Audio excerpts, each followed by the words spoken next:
As you come up to 10, that is their god. That is 10. That is the hermaphrodite. But if you stop at 9 and you skip to 11, skipping God, then you are a Luciferian. Because 11 is the number of the magician. It's the one step above. Once you have accomplished the tree of life, you are now the magician. You are one above 10. But they're doing it by skipping God. That's the symbolism of 9/11.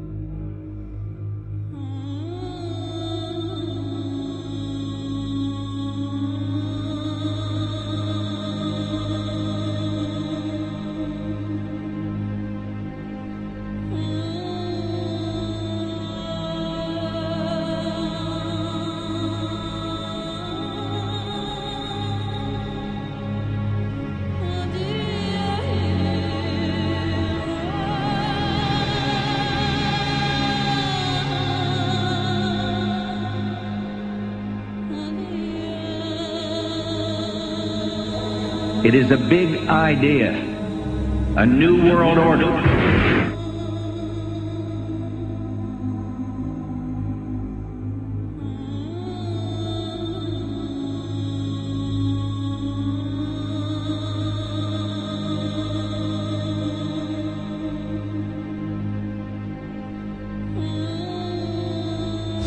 We were on assignment. We were supposed to kill 2 birds with 1 stone. In Fight Club, Project Mayhem destroys a giant bronze spherical sculpture. This seems an obvious reference to the sphere at the World Trade Center complex. Trust me. Everything's gonna be fine. In a pivotal scene reminiscent of 9/11, we see the destruction of skyscrapers and the change of a skyline. Second anniversary of the 9/11 attack on the World Trade Center, George Bush asked for an $87 billion increase in military spending.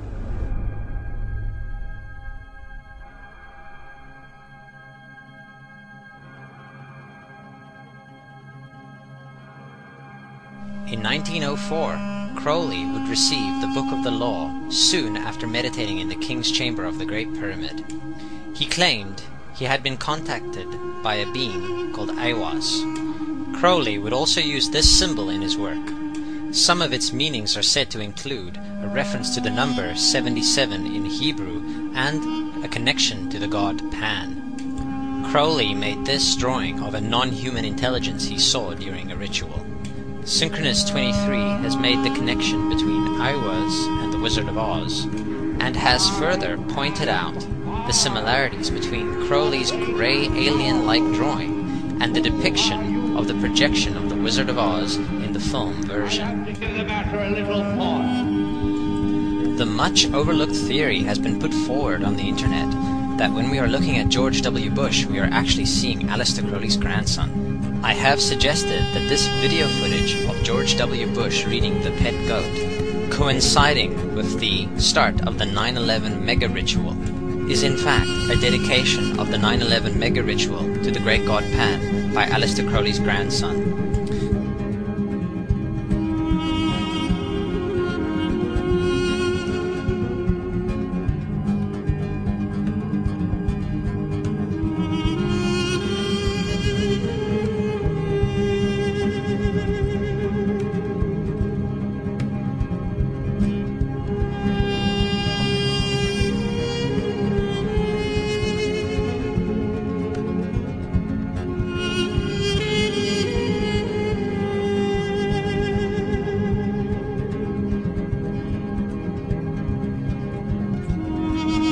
Things get a little weird.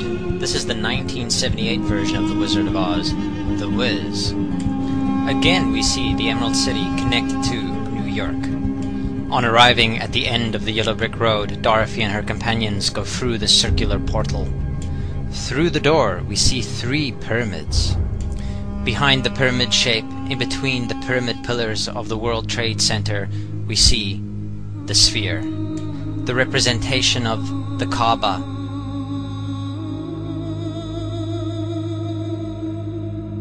The inhabitants of Oz dance around the sphere in ritualistic fashion. Fashioned in giant letters over the dome of the sphere, we see the word Oz. Oz, symbols of Pan and Aiwass, seen smack at the heart where the new Aeon was ushered in. and where the Stargate was opened.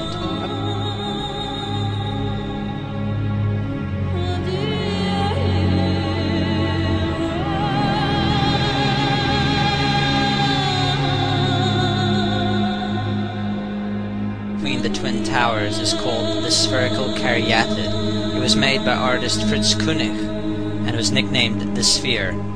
We see that Koenig made this thing in Bavaria, the same place where the Illuminati was founded. The most interesting fact about the placement of the Sphere at the World Trade Center Plaza has to be that architect and designer of the World Trade Center, Minoru Yamasaki, intended the plaza itself to be a representation of the Grand Mosque of Mecca, the Sphere in particular taking the place of the Kaaba.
So, my friends, it's time you start placing your faith and your dedication to the one and only God, the everlasting creator of everything on earth and in the universe.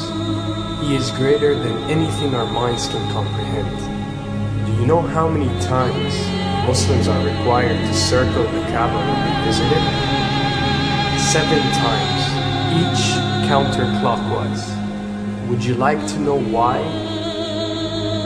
You see, what binds us as humans to this life and to this dimension and to this earth is the limits of time and space. We are bound to this dimension and this reality through time and space.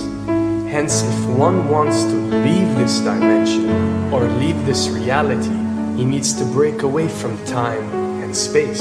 So when you visit the Kaaba and you rotate counterclockwise, what is this practice actually doing? It is literally helping you elevate your soul and elevating yourself to break away from time and space so you can touch something so unique and so beautiful and so powerful that it changes your life forever. And if you don't believe me, ask anyone who has visited the Kaaba how he or she felt or how their lives have changed ever since.